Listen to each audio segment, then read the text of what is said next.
Hello. Uh, Today, at the beginning of the program, I wanted to really pinpoint a key fundamental thing that I want you to practice throughout this 8 week program.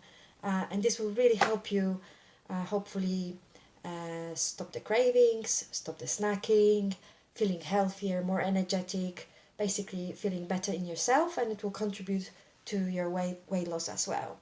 So, if you are used to dieting or you've ever been on a diet, you probably know what restriction feels like. So if I tell you, don't eat sugar for 8 weeks, or don't eat carbs, or don't eat high fat foods, you can maybe, you may be motivated for a week or two to keep going. Then you'll start kind of probably snacking again, and so on. And by the end of an 8 week, probably nothing kind of sticks, and you're back to square one. And we know how restrictions feels. It feels deprived, we are exhausted, resentful, we think constantly about those things, becoming obsessed, and not to mention hungry, obviously. So focusing on what you cannot eat puts us in this scarcity mindset, which is makes you feeling stressed and panicky. And the thing is, you don't have to focus on cans in this program. uh, so that's why I want to bring this one big topic straight at the beginning. So the thing is to do is da, da, da, da, da, add, not subtract. So what does it mean? It means that it's more effective and sustainable to focus on the healthy things you can put on the plate rather than taking away from your plate the less nutrients dense foods. So abundance versus scarcity, adding versus subtracting. So when we add more nutrients dense food, the healthy foods, and I will tell you exactly which ones of those we should be focusing on, you not only get the better nutrition, but you also naturally crowd out the less nutrients dense stuff. So basically, you'll be less likely to snack. You will be less likely to crave the sugar. Your energy level will be stable. You'll feel, because of that, more energetic throughout the day, not sleepy, not kind of tired and moody. So generally, you'll achieve a much better state of mind and body at the same time. So when we focus less on restrictions and more on addition, we save as well the precious energy as mums to focus on other stuff. Um, we can focus on friends, on family, on being with your child, maybe on cooking healthy things. We just have more energy and feel more free to do stuff because we don't obsess about not having this or that. So now coming to what's important in nutrition. Um, Imagine filling the jar with pebbles and sand. So if you put first sand, you will not be able to put the big rocks because there's no space. But if you put the big rocks first and then sprinkle the sand in, you can cram quite a lot in that jar, can't you? So nutrition and fundamentals of nutrition are like that. So you have those big rocks, what we should be focusing on to start with, and then you have the small sand, which is things like macro splits, timings of your meals, supplements, all those little bits and bobs that sometimes people get very obsessed. These are not really that important. The rocks that I will show you in a sec, these are the fundamentals that will change your habits, change your kind of way of eating. Okay. Uh, so that brings me to the first main key rock that we, over the 8 weeks, want to focus on. And this is protein. So protein is one of the key macronutrients in our body, but it has a lot of advantages for our health and fitness goals. So actually, it's needed to build our body, to build the muscle fibers that need to repair after our workout. So eating it creates more muscle mass in some way. More muscle mass means we are burning more calories at rest, so it increases over time metabolic rate. So you can eat the same amount of food because you eat protein more. you can actually burn more calories at rest. So, perfect. You don't have to exercise. You actually burn a little bit more. It's more like 4 to 10% sometimes. So it's worth noting. With age, it helps maintain the bone density. So that's very good for all the ladies in a kind of getting into the menopause timings. And it keeps us, it satisfies us sooner. So when we eat the meal with protein, sooner we realize that we're actually full, so we don't overeat. And then as well, this lasts longer. So it keeps our tummies fuller for longer, which is great for weight loss, because then exactly that, we are not hungry, we don't snack, we don't have the dip in energy to have a sugary craving, and so on. And generally speaking, many women do struggle with getting enough protein. Simple because, our society, we are so packed with available carbs that leaves a very little space for the protein. And anybody could benefit from adding more. So I'm not going to tell you how much you have to add, because from what I've seen, all of us, including myself, have to think of adding more protein to every single meal.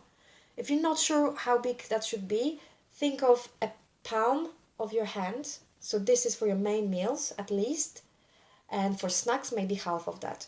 Okay, so even snacks, if we think of snacks as protein, that will help immensely reduce the sugary, the cravings, and so on. And protein comes from variety of sources. We are talking about all the meats, so chicken, turkey, beef, obviously lean pork, seafood, eggs, dairy, so some of the cheeses, obviously be careful on the fat content, yogurts, Greek yogurt, again, low fat recommended, beans, lentils, chickpeas, some of the grains like quinoa have loads of protein bars, certain nuts, protein powders you can add as well. So my favorite ways of adding protein is to, for example, add chickpeas, salmon, tuna, quinoa to salads. So I make a salad based on those. I add, for example, scoop of, not scoop, maybe half a scoop of protein powder to my porridge, but you can do as well protein powder smoothies instead of, for example, breakfast or instead of a snack. I would do it as a meal replacement rather than adding on top, because they do have calories as such. We can add, for example, when you have chips or sweet potato chips, you can have a Greek yogurt with some herbs as a dip. You can have Greek yogurt for breakfast. Cottage cheese is amazing. Snack wise, beef jerky if you like it, protein bars, be careful on sugar, eggs of various sorts, smoked salmon in like a little Revita bread or a little sandwich, adding some seeds. So plenty of ways to do it. The problem is you have to remember about it, think about it, buy it, have it in the house, okay? The second big rock that we should be focusing on is fruits and vegetables. And you probably heard that a lot throughout your school, throughout your childhood, eat your veggies. And maybe we have some bad association with vegetables, different people, different kind of approaches to that. But vegetables do provide us with plenty of fiber. And fiber, again, keeps us feeling less hungry, keeps our digestive system working smoothly. So it really helps actually burning the calories to get enough fiber, which is in fruits and vegetables.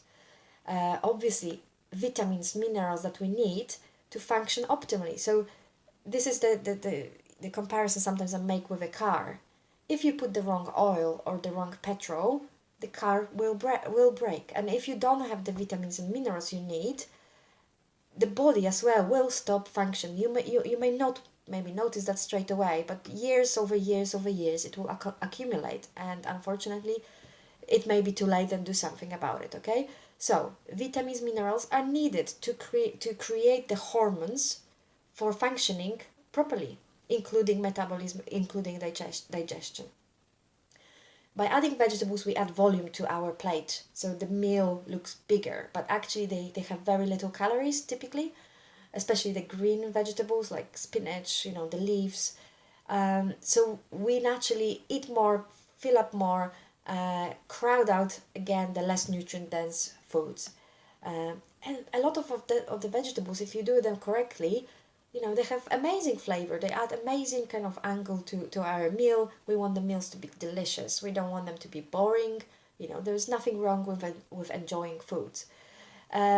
So let's face it, fruit's easier to add because you can have a snack. They're sweet. They're kind of like a nice one thing to have. So really what I think we should be focusing is adding the vegetables. So every main meal, think how can you add more vegetables? And they can be frozen, they can be canned, they can be fresh. So a few tips how to do it. For example, add carrots, cucumbers, celery as a snack with a dip, with hummus. You can add greens to your smoothie, to any sauces you make, to any curries. So I always have a bag of spinach. I eat spinach all the time. Any sandwich, I add it on. Any salad, I add it on. Even like just a bunch of spinach leaves with a little bit of balsamic vinegar and olive oil, with any kind of meat or anything like that. It's great. Spinach has loads of iron, loads of antioxidants, all very, very, very super, super powerful stuff. So if I can recommend, spinach is the way to go. It wilts very small if you do it in a sauce. So for example, if you do like, I don't know, bolognese sauce or any other sauce for pasta or rice, chuck some spinach. It will wilt. It doesn't have any flavor. You can add it to smoothies as well, to scrambled egg. So loads of opportunities. Okay, so we have protein, vegetables, and the third big one that people very often forget, but they know about it, is water. Water, we focus on foods very often when we go on a diet, but actually water should get the same amount of attention because again, it helps us be more energetic throughout the day. Hydration helps us this kind of keeping the energy up, circulating the oxygen around in the body. We have more strength for our workouts. We concentrate and focus better. We clear the metabolic waste, so it's kind of like the detoxifying to some extent our bodies. Again, fills our tummies, so we eat less in a meal. We feel more satisfied. And if we drink enough water, then we kind of crowd out the less healthy beverages like Coke, sports drinks, coffees with sugars, and so on. So how to remember to drink water? Well, many ways. You can set up a timer every 45 minutes.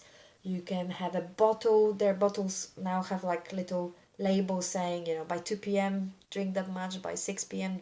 drink that much, and twice a day you refill the bottle. For example, I have a sticker around my coffee machine that says have a glass of water. So whenever I make a coffee, and I do drink too much coffee, I actually drink a glass of water, and that sticker reminds me to do that. If you don't like water, you can do sparkling water. You can add mint, lemon, any flavorings of that sort, cucumber for flavor. Herbal teas have the same effect like water. You can add ice to make it kind of more, exciting.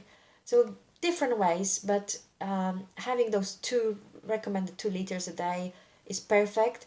But again, if you don't drink water, focus on adding some, whether it is, when you wake up, first thing 1 glass, do it for a week or 2, and then maybe add another glass at a meal or with coffee or whatever works for you. You don't have to think, oh, now I have to drink suddenly 2 liters, and before I drank literally a coffee a day.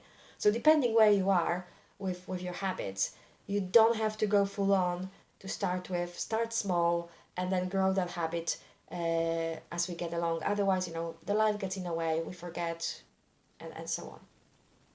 So now you know the 3 key things to focus on is adding stuff to your plate, not subtracting, and the things to add is protein, vegetables, and water throughout the day. And that should really transform how you feel, and should transform what you eat around the main meals, okay? So good luck with that. Keep practicing, and remember, it doesn't have to be perfect. It's a progress, and progress is much more important than perfection.